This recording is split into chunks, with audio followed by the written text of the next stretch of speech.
Salut à toutes et à tous. Aujourd'hui dans Passion Justified, parlons un peu de cette Air Jordan 9 K54 de 2010. C'est une paire que j'ai tradée il y a quelques années maintenant contre une paire de Jordan 11 et je l'ai tradée parce que j'aime le côté finalement assez rare de cette Jordan 9. Vous pouvez encore en trouver à l'heure actuelle, par contre ça dépend évidemment de l'état dans lequel vous souhaitez récupérer la paire et ça dépend aussi de la somme que vous voulez y investir. En tout cas, celle que vous avez en face de vous est encore très bien conservée d'un point de vue esthétique et elle est largement portable. Donc la première raison, c'est ça, c'est le côté rare de cette paire. Cette paire, si on regarde un peu d'un point de vue technique, système Dynamic Fit pour le maintien, renforcé par un système de lassage rapide. Au niveau amorti, air encapsulé avant, air encapsulé arrière. Par contre, ce que j'aime vraiment dans cette paire aussi, c'est son côté symbolique. Euh, et il y a deux éléments sur la paire qui expliquent le côté symbole. Le premier, c'est au niveau du Jumpman, vous avez la Terre. Premier élément. Deuxième élément, si vous regardez au niveau de la semelle extérieure, vous avez au niveau du gros orteil des mots qui sont inscrits dans des langues différentes. Ces mots, inscrits en russe, en français, en allemand, en swahili, représentent tout simplement Michael Jordan et ce que représentait Michael Jordan à l'époque. Donc, quand on prend ces mots, ces valeurs, on va dire, quand on prend le Jumpman mis devant la Terre, on peut dire que cette Jordan 9 représente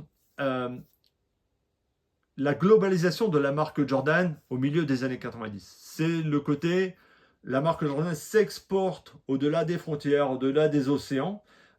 Et donc, c'est le côté vraiment international que prend la marque Jordan à cette époque-là. Et c'est pour ça que j'aime cette paire aussi. C'est son côté très symbolique finalement. Esthétiquement, c'est pas ma paire préférée. Il y en a largement d'autres. Mais par contre, le côté très symbolique que représente la 9, ouais, fait son effet et c'est pour ça aussi que je pense que ça doit être une des seules paires de neufs que je possède.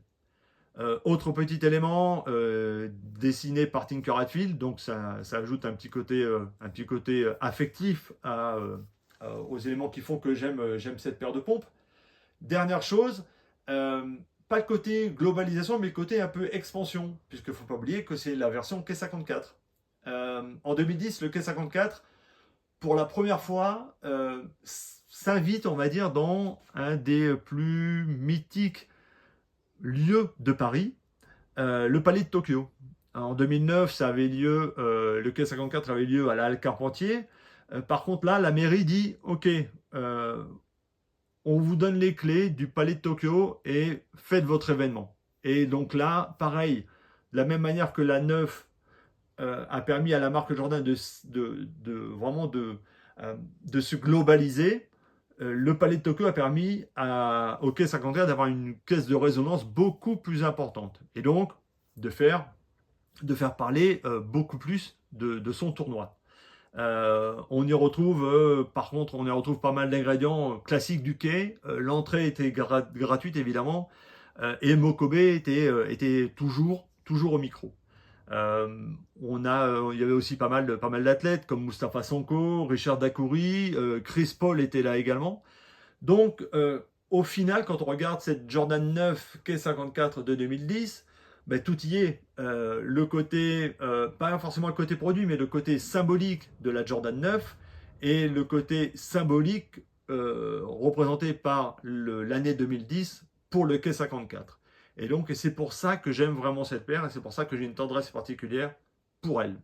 Voilà, on se dit à bientôt pour une autre paire, certainement encore dédiée au K54. Allez, ciao ciao!